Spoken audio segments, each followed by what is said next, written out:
Hey guys, welcome back to Studio 22, where we talk about all things art and design related. I'm Alexis, and today we're diving into something that is both visually beautiful and quietly complicated. How the female body was represented in Victorian art. Now, at first glance, these paintings might seem soft, romantic, even innocent, but if you look a little closer, you start to notice something deeper. Women aren't just being painted, they're being defined. So, in today's episode, I want to explore how Victorian artists used the female body not just for beauty, but as a tool to communicate moral messages. Messages about beauty, purity, temptation, and control. And more importantly, what does this say about the culture that created them?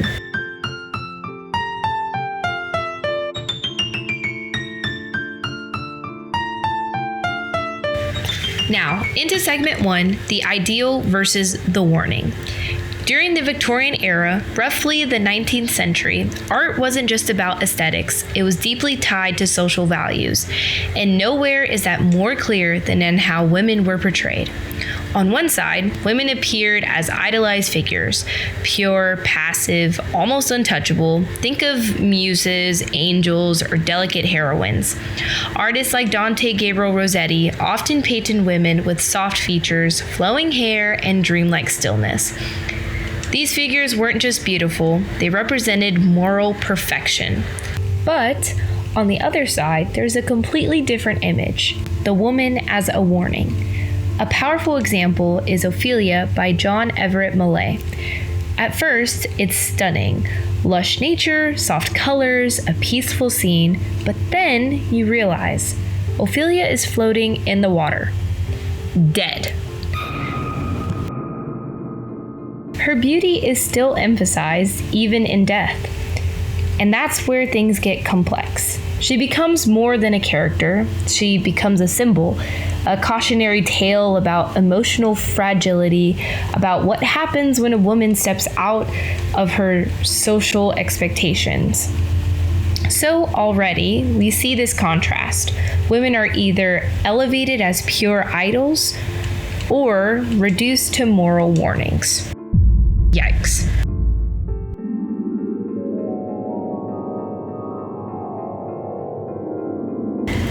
Now, we're going to dive in to our second segment, the male gaze and power. Yippee.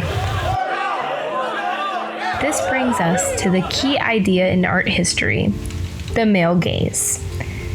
Art historian Linda Nochlin argues that women in art have often been portrayed through a male perspective, meaning they are seen, judged, and defined by male artists and audiences.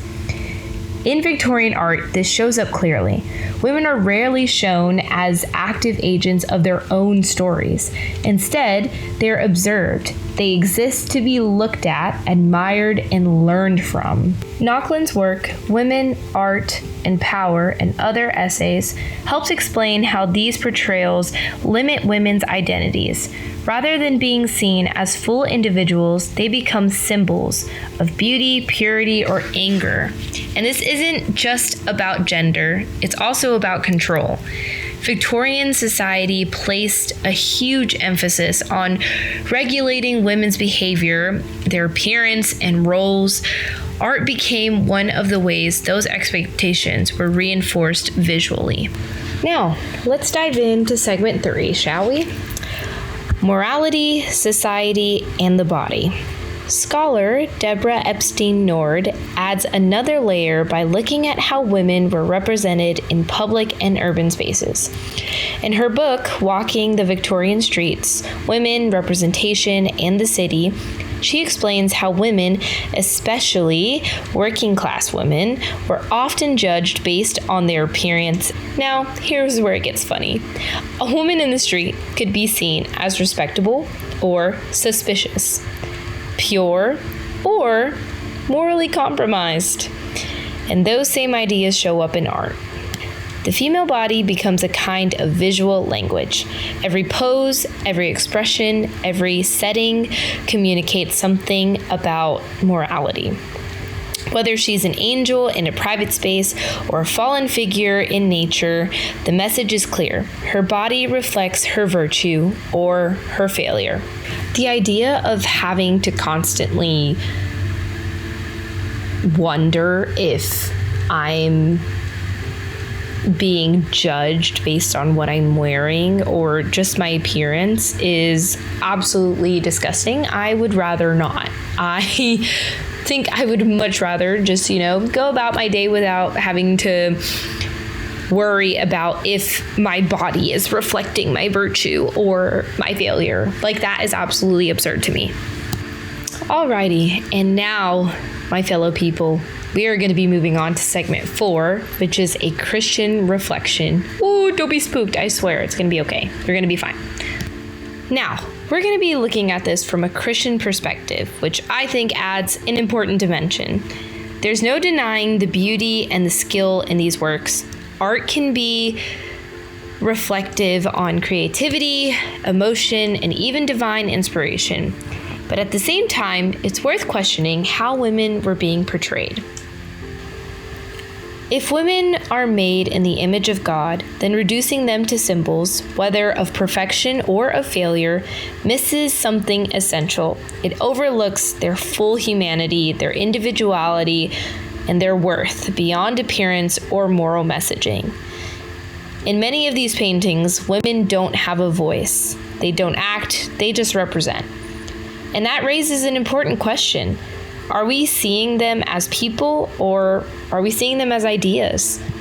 As you may or may not know, I am a Christian, and my identity is rooted in Christ. So I am first and foremost a child of God. I am a daughter of a king, and to see these women just being reduced to symbols and representations is kind of sad to me. I think I get the idea of capturing the beauty of, purity, but I think that it's just missing the point of, being human. I think we take away that idea of this is an actual human who lived a life, and we don't know their story, and we're kind of just freezing them in a timeline and giving them whatever meaning or interpretation we have of them.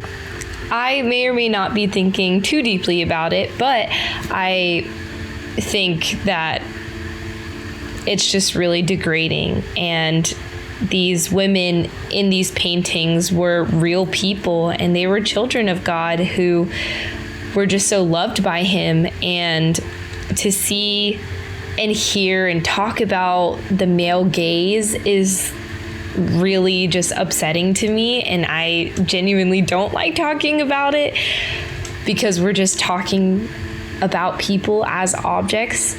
But this is just my opinion, and yeah, I think we might have just been missing, or the artists too might have just been missing, how we can capture these people as actual people and give them a sense of humanity.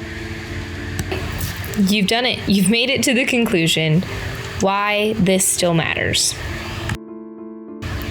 So what can we take away from all of this? Victorian art didn't just reflect beauty, it reflected beliefs. It showed us how society viewed women, how it categorized them, and how it used their bodies to communicate moral expectations. That contrast between the idealized woman and the cautionary figure reveals a culture deeply concerned with control, purity, and identity. I mean, even today, those ideas haven't completely disappeared. The way bodies are portrayed in media, in art, and cultures still carry meaning, still happens, and still shapes perception. It still influences how people see themselves and how we see others.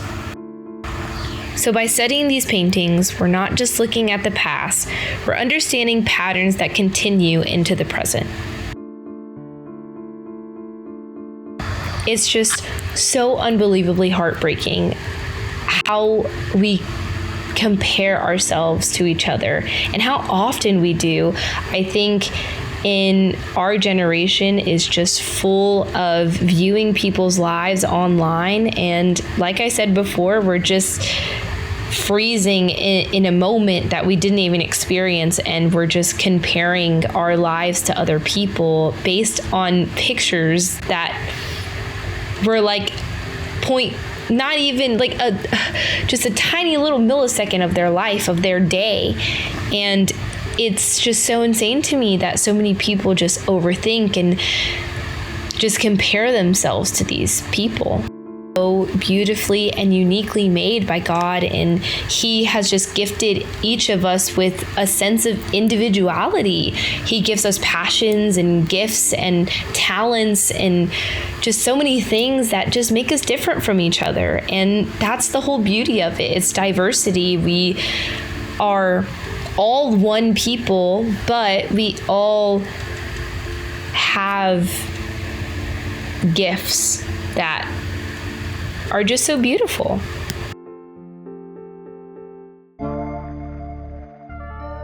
Alrighty, well, that is all I have for you today. Thanks for listening to this episode. If you enjoyed it, or if it made you see this art a little differently, that's the goal. I hope you enjoyed it. I'll see you next time.